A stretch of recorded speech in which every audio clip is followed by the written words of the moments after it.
அதிமுக பாஜக கூட்டணி மீண்டும் ஏற்பட்டுள்ளது. இதை வந்து புதுச்சேரி அதிமுக எப்படி பார்க்குறாங்க, இதை ஏற்றுக்கிறீங்களா? இந்த கேள்விக்கே இடமில்லை. கழகத்தினுடைய பொதுச் செயலாளர், தமிழகத்தின் முன்னாள் முதலமைச்சர், புரட்சித் தமிழர், ஆற்றல் மிக்க எதிர்க்கட்சி தலைவர், அவர் அமைக்கக்கூடிய கூட்டணி சம்பந்தமாக அனைத்து இந்திய அண்ணா திராவிட முன்னேற்றக் கழகம் கட்டுப்பட வேண்டியது அதிமுகவுடைய கடமை, பொறுப்பும். அந்த அடிப்படையில் இந்த கூட்டணியை நாங்கள் மனதார வரவேற்கிறோம்.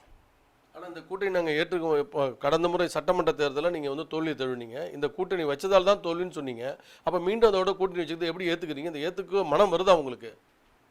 இல்லை, பொதுவாக இந்த கூட்டணியை பொறுத்த மட்டும் ஒரு உலக அளவில் இந்திய திருநாட்டை வந்து கலங்கப்படுத்துகின்ற ஒரு வேளையில் மத்திய அரசு என்பதை விடியா திராவிட முன்னேற்ற கழகத்தினுடைய பிரிவினை சக்தியாக இருக்கக்கூடிய முதலமைச்சர் ஸ்டாலின் அவர்கள் வேண்டுமென்றே ஒன்றிய அரசு என குறிப்பிட்டு மத்திய அரசை திட்டமிட்டு உலக அளவில் வந்து கலங்கப்படுத்தினார்.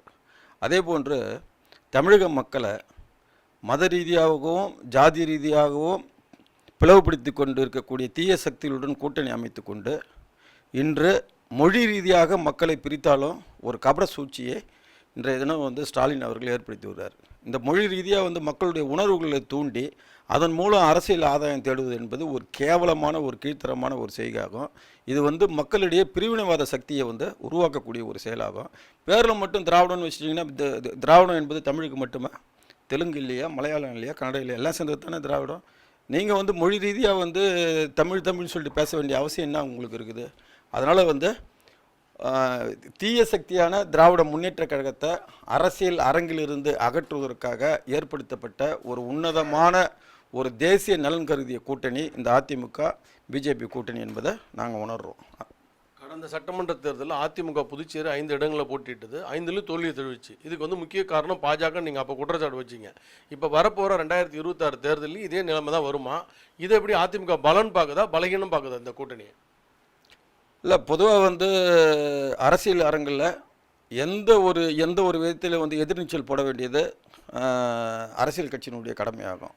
கடந்த கால சூழ்நிலை, அரசியல் சூழ்நிலை என்பது வேறு, தற்போதைய சூழ்நிலை என்பது வேறு. தற்போது வந்து இந்திய அளவில் வந்து பிஜேபியை வந்து மக்கள் ஏற்றுக்கொள்கின்றனர். குறிப்பாக சிறுபான்மை மக்களும் வந்து பிஜேபி ஏற்றுக்கிறாங்க. போன சட்டமன்ற தேர்தலில் நாங்கள் வந்து பிஜேபியுடன் கூட்டணி வைத்ததால் தான் தோல்வி அடைந்தது என்பது உண்மைதான். ஆனால் இன்றைய தினம் நாங்கள் கடந்த சில வருடங்களாக இங்கே ஆளக்கூடிய பிஜேபி என்ஆர் காங்கிரஸுக்கு ஒரு எதிர் சக்தியாக மக்கள் மத்தியில் பல்வேறு பிரச்சனைகளை எதிர்கொண்டு அதிமுக வந்து செயல்பட்டதால் வந்து ஒரு எதிர் சக்தியாக வந்து மக்கள் எங்களை வந்து இது பண்ண ஏற்றுக்கொண்டிருக்கிறாங்க.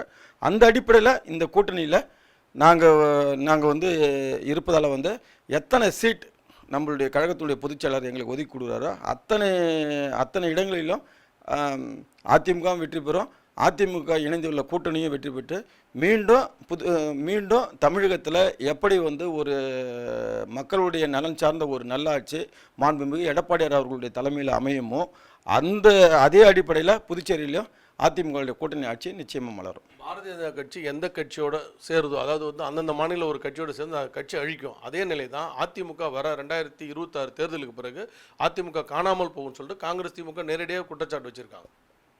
காங்கிரஸ் திமுகலாம் எங்களை பொறுத்த மட்டும் அவங்க வந்து சந்தர்ப்பவாத ஒரு கூட்டணி, அதாவது வந்து கொள்கையற்ற ஒரு கூட்டணி அமைத்துக்கிறாங்க. இப்போ கர்நாடகத்தில் நமக்கு வந்து காவிரி தண்ணீர் கொடுக்கல, அந்த அரசை எதிர்த்து வந்து இவரால் தீர்மானம் போட முடியுமான்னு சொல்லிட்டு எங்களுடைய எடப்பாடியார் ஆதாரப்பூர்வமாக கேட்குறாரு, குற்றச்சாட்டு வைக்கிறார்.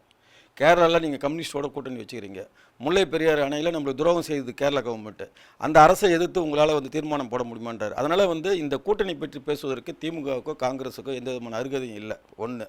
ரெண்டாவது வந்து